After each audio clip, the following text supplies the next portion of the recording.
Nhìn xin đâu à.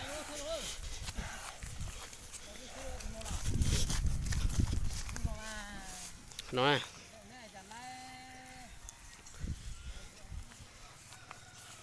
Bà say nè, bà sẽ say nè.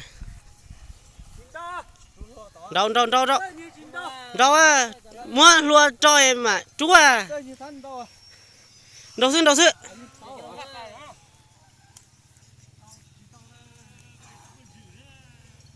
Nên sao tổ câu chữ ba tổ lùa kia lùa kia ha.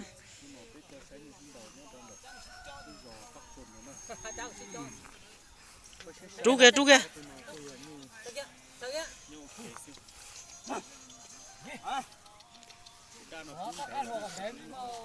Tổ cần đấy cho mà, chính xác à.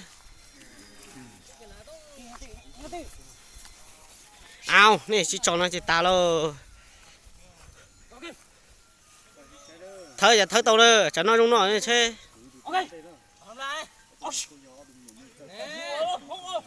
Chú lùa ba.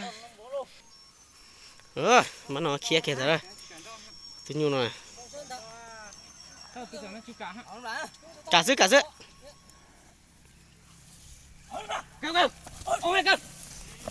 Đổ thôi.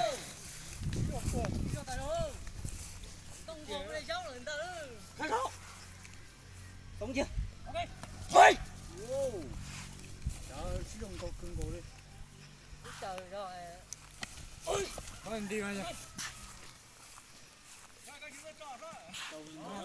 Ôi. Đâu cú hổ. Tôi dùng tía đó thôi. Ôi.